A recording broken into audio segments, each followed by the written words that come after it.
Okay, the reading for this week is the next part in our series on Chinese civilization and culture. And this time we'll be reading selections from the Laozi, or the Daodejing, it's known as in Chinese. Daodejing, it used to be called in America. Now it's just the Daodejing with D's instead of T's. Written by purportedly written by a man named Laozi. Um, and there are two worksheets for this, two PDF files. I'm going to combine them into a single class session. So we'll be doing both of them today, and I'll be reading from both of the PDF files today. As always, these are taken from William Theodore de Bary and Irene Bloom's sources of Chinese tradition. Not as always, but in most cases, the readings from these worksheets are from that work. And these worksheets were compiled by somebody at Columbia University. I'll provide the link to the worksheets in the description below. So the Daodejing, literally, it's translated as the classic of the way, and it's power. It's one of the 5 Wu Jing. Remember, we talked about the Wu Jing and the Si Shu, the 4 books and the 5 classics. This is one of the 5 classics. Daodejing is a compilation reflecting a particular strain of thought from around 300 BCE. Okay, it's a foundational text of Taoism, or Daojiao. It is traditionally attributed to a mysterious character known as Laozi, the old master. There is no evidence that such a person existed at all. Okay, so he might be fictitional. It might be written by several people over decades, or centuries even, probably decades. The book attributed to him, the Daodejing, is, however, tremendously popular. It exists in several different versions and became one of the bases of both the philosophy of Taoism and the related but distinct Taoist religion. Like the Confucian Lungyu, or Analects, the Mencius, the Mengzi, and the Hanfeizi, and others, so like these other important works from around the same period, the Daodejing is the product of that period in Chinese history when the kings of the Zhou dynasty had lost all real authority. So remember, the Zhou dynasty is very long, and the final several centuries of the Zhou were weak, and the kings of the dynasty had lost most of their real power, and they remained rulers only formally. This is a period when the Zhou dynasty kings had lost all real authority, and their kingdom had disintegrated into a coterie of feudal states that squabbled and fought with one another in ever-shifting arrangements of alliances and enmities. Okay, so this is the Warring States period, where 8 or 9 major factions fought each other, and eventually the Qing, Qin dynasty wins out and forms unites all of China under the Qing dynasty around, I don't want to say a date because I'll probably get it wrong, but sometime in the 3rd century BC. Okay, so it's Daodejing, that's the introduction. You can read longer excerpts in de Bary's Sources of Chinese Tradition, and of course you can buy the full English translation and read that. Burton Watson, I think, does the translation. I'll have to check on that. I'll put that information in the description below as well. Okay, so starting selections from the Laozi. Before I read it, though, let's read the study questions to consider as we read and to discuss in class later. Question 1. What does Laozi mean by the term Dao, or the way, which is the most important word in Taoist texts, the way? What does he mean by the way? And keep in mind that these major writers, Zhuangzi, Laozi, they have slightly different conceptions of what the Dao means, right? So we want to think of the Dao in terms of their essay, in terms of the points that they're making. Confucius, too, has a different idea of what the Dao is from, say, Mencius. Question 2. How would Laozi recommend that we deal with problems and challenges? Okay, this is a very important part of his worldview that he's presenting. How should humans go about dealing with their problems and their challenges? Question 3. How is Laozi's philosophy different from that of your own? So this is kind of a question for high school students to talk about your own life a little bit and compare Laozi's ideas with your own personal experiences in life and your own views of life. Question 4, how is Laozi's philosophy different from that of Confucius? So Taoism and Confucianism are often described as kind of antithetical, or kind of diametrically opposed to one another. Are they, in fact, opposed to each other? Are there some similarities? And what about Han Fei in the Hanfeizi and Lord Shang? are there similarities there too? You remember that Han Fei, in his Han Feizi, kind of fused legalism, on the one hand, the Fajia legalism, with Taoist ideas, right? So Han Fei tries to bring in Taoist ideas to ruling, to sort of his own theory of authority and statecraft and rule. Okay, so those are 4 questions we will keep in mind and answer in class later. And I will read selections from the Laozi, sections 1, 2, chapters, I think is probably the better word for these, 3, 4, 5, and then we skip 37 sections and jump to 42, 43, and 47 and 48, and then we'll go to worksheet 2. Okay, chapter 1. The most famous passage of the Daodejing, the Laozi, is this opening chapter. The way that can be spoken of is not the constant way. The name that can be named is not the constant name. The nameless is the beginning of heaven and earth. The named is the mother of all things. Thus be constantly without desire so as to observe its subtlety, and constantly have desire so as to observe its outcome. Okay, so contradictions, obvious, blatant contradictions, are a core defining feature of this work and of Taoist thinking in general. He's saying we should be without desire, yet at the same time have desire. So be constantly without desire so as to observe the way's subtlety, and constantly have desire so as to observe its outcome. These two have the same origin, but are named differently. So it's a lot of two sides of the same coin ideas running throughout this work. Both may be called mysterious. Mysterious and still more mysterious, the gateway of all subtleties. Chapter 2. When everyone in the world knows beauty as beauty, ugliness appears. When everyone knows good as good, not good arrives. Okay, so the establishment of any concept gives rise to its anti-concept, or its other, its opposite. Therefore, being and non-being give birth to one another. Difficult and easy give completion to one another. Long and short form one another. High and low fill one another.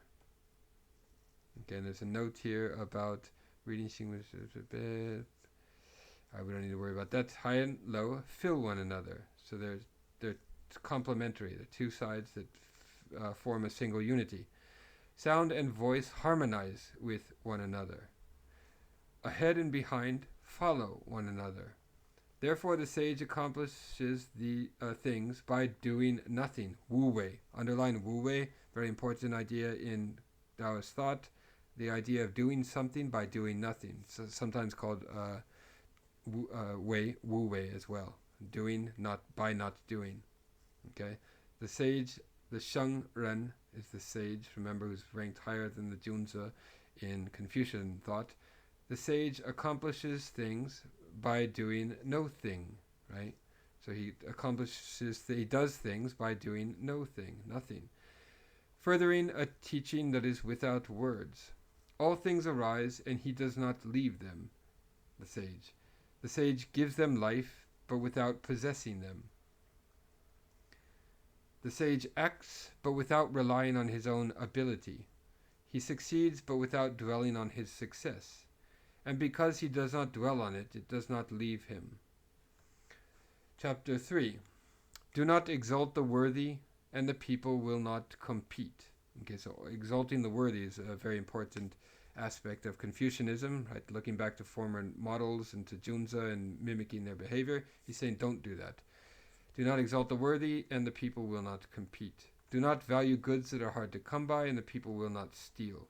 Do not display objects of desire, and the people's minds will not be disturbed. Therefore, the ordering of the sage empties their minds. Okay, mind, keep in mind, is Xing in Chinese, kokoro in Japanese, the kanji for heart. It can also be translated, but mind is better. So the ordering of the sage empties their minds. So the goal is to, it's an effect of ordering of a sage is to have one's mind emptied. The ordering of the sage empties their minds, fills their bellies, weakens their ambitions, strengthens their bones. He always causes the people to be without knowledge, without desire, and causes the wise ones not to dare to act. He does nothing. So again, Wu Wei, doing nothing. He does nothing, and there is nothing that is not brought to order.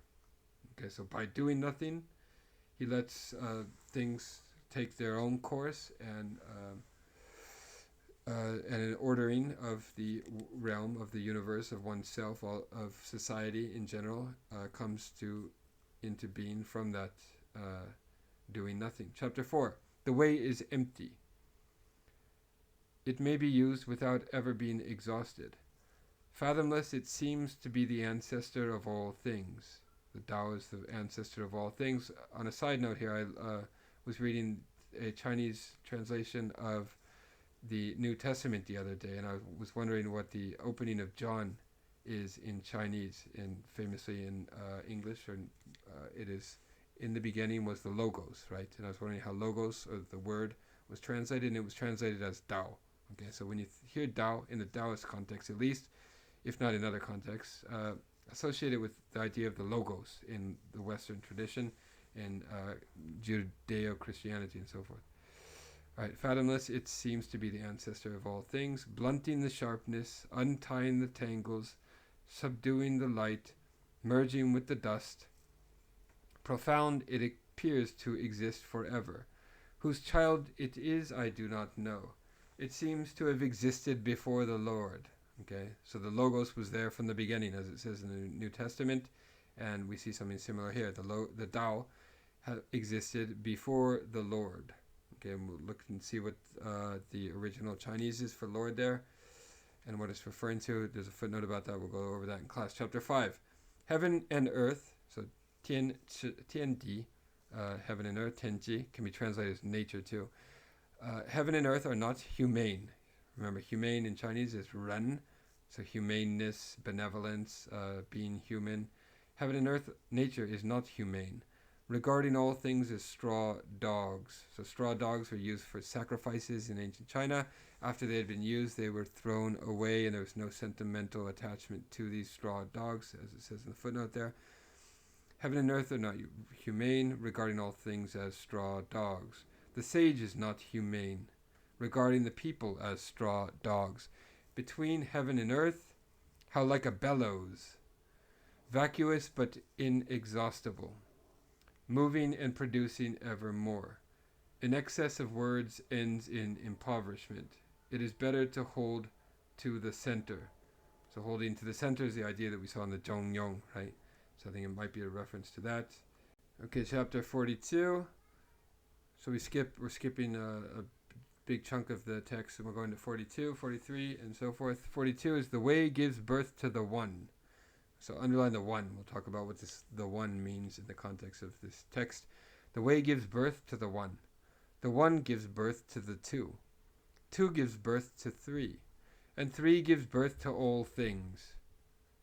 Okay, or myriad things. The Yorozu Mang, or Bang in Chinese. Three gives birth to all things. We have the way, which is not a number, gives birth to the one, one to the two, two to the three, and then all things. All beings support the yin and embrace the yang.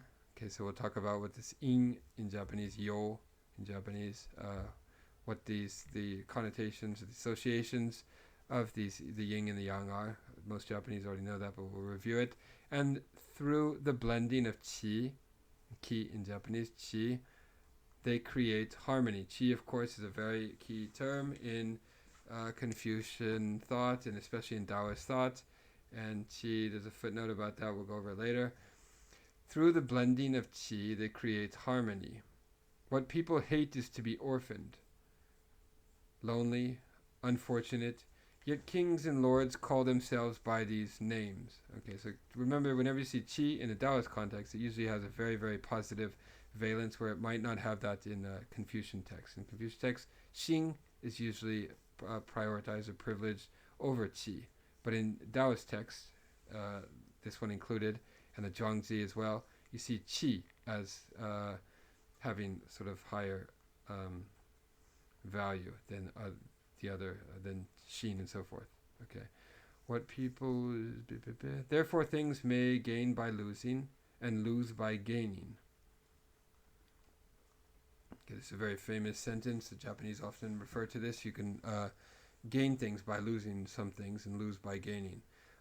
It's sort of a kotowaza in Japan as well. What others teach, I also teach. The violent do not attain a natural death.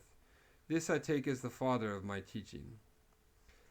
Chapter 43. What is softest in the world overcomes what is hardest in the world. No thing penetrates where there is no space. Thus I know that in doing nothing there is advantage. The worldless teaching and the advantage of doing nothing, so again, doing nothing will weigh. There are few in the world who understand them. Okay, so what is softest in the world overcomes what is hardest, right? Chapter 47. Without passing through the door, one may know all under heaven. So all under heaven is tenka in Japanese, tianxia in Chinese. All under heaven is a key word, underline it. Everything in the realm, tenka, tenxia. Without passing through the door, one may know all under heaven. Without looking out the window, one may observe the way of heaven. Okay, tian dao. The further one goes, the less one knows. This is why the sage knows without moving. Okay, so Budong is without moving, is another key term in Taoist texts. We'll talk about that, what it means to know something, to do something, to learn things without moving. The sage understands without seeing and succeeds without doing. And the final, chapter 48, devotion to learning means increasing day by day. Devotion to the way, to the Tao, means decreasing day by day.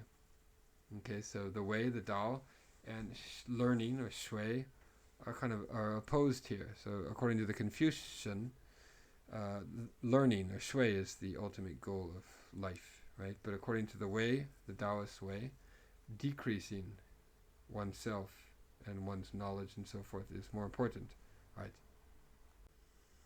And now moving on to the second worksheet on government. So selections from the Laozi that are specifically addressing issues of government. When addressing issues of government, the authors of the Daodejing were concerned with the problem of how to restore peace, order, and tranquility to the world. Okay, so 300 BC is the time, we're still in the war, the later years of the Zhou dynasty. Things are in a state of chaos. It's the warring states period, and it's addressing those political and social issues and issues of war and chaos. Selections from the Tao on government. So 3, again, chapter 3. I think we already read that, but we'll read it again here. Before I read these, let me go over the questions that are on this worksheet. From reading these documents, how do you think that a Taoist ruler would manage his state? What would it look like? What attitude does the author have toward the common people? Is question 2 again. From reading the documents, how do I think that a Taoist ruler would manage his state? So how does a Taoist ruler manage his state? We don't think of Taoists as being in positions of power a lot, but that is not necessarily the case. Han Feizi, as I mentioned above earlier, employed ideas from Taoism with the idea of inculcating them in the ruler, right? So how do... Hold on 1 second. All right, kids were about to interrupt me. Let me go over the questions again. Question number 1. From reading these documents, how do you think that a Taoist ruler would manage his state? What would a state ruled by a Taoist leader look like? Question 2. What attitude does the author have toward the common people? Question 3. Think about the times in which the document was produced, so 300 BC or so. Why might the authors have written the way they did about the way in which they think a state should be run? How does it contrast to the way China was during the time when they were writing? And question 4, compare the author's vision of government to those of Confucius and of the legalists, the Fajia school, such as Han Feizi and Lord Shang and so forth. How does the vision of the Daodejing differ from those of the other texts? Are there any similarities? Okay, so we'll get to the texts, the important texts of the legalists later in this class. When we get to those, let us compare some of their ideas to those presented here. Okay, so as always, the worksheet has an abridged excerpt and the fuller one. I'm going to read the fuller one on government. Chapter 3. Do not exalt the worthy. We've already read this, but I'll read it again very briefly. Do not exalt the worthy, and the people will not compete. Do not value goods that are hard to come by, and the people will not steal. Do not display objects of desire, and the people's minds will not be disturbed. Therefore the ordering of the sage empties their minds, fills their bellies, weakens their ambitions, strengthens their bones.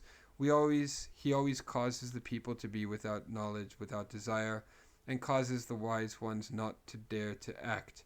He does nothing. So again, Wu Wei, he does nothing, and there is nothing that is not brought to order. Okay, we already read that, so we'll go over it again in class in the context of issues of government. Chapter 57 is the next one on this worksheet. Govern the state by correctness. And I think in the original correctness is Yi. Govern the state by correctness. Deploy the army by deception. Acquire the empire by taking no action. Wu Shi. Okay, so Wu Wei and Wu Shi is another way of saying it. How do I know this? By this. And there's a footnote about what he means by this. Through looking within oneself is what he means here. How do I know this? By looking into one's self. The more prohibitions there are in the world, the poorer are the people. Okay. The more sharp weapons the people have, the more disorder is fomented in the family and state. The more adroit and clever men are, the more deceptive things are brought forth. The more laws and ordinances are promulgated, the more thieves and robbers there are. Therefore the sage says, I do nothing, Wu Wei. And the people are transformed by themselves. I value tranquility, and the people become correct by themselves. I take no action, Wu Shi, and the people become prosperous by themselves. I have no desires, and the people of themselves become like uncarved wood. Okay, so whenever we see a metaphor employed in Taoist text, underline it, and we'll go over what it means. Their metaphors are deployed with extreme care and for certain reasons, and we'll go over it. And they often repeat elsewhere in the text too. So we'll look for this uncarved wood and see if it appears in any other places in this work and in other works. People of themselves become like uncarved wood. Okay, and the final chapter here, 80, before I fall asleep. Let the state be small and the people few.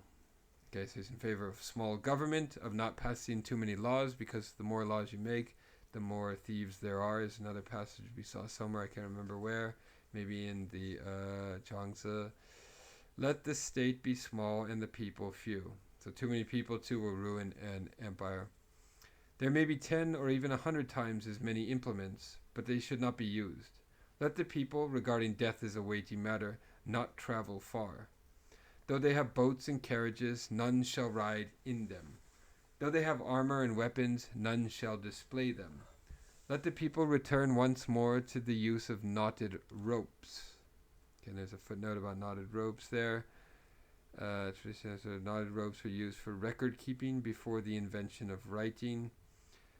Although we have the invention of writing already by 300 BC, so I don't know why he's using that here. Let the people return once more to the use of knotted ropes. Oh, so return to that. Those pre-writing days is what he's saying here, I think. Let them savor their food and find beauty in their clothing, peace in their dwellings, and joy in their customs. Though neighboring states are within sight of one another, and the sound of cocks and dogs is audible from one to the other, people will reach old age and death and yet not visit one another. All right. That's enough for these excerpts, selections from the Laozi or the Daodejing. We'll go over them more in class. That is all for now. Goodbye.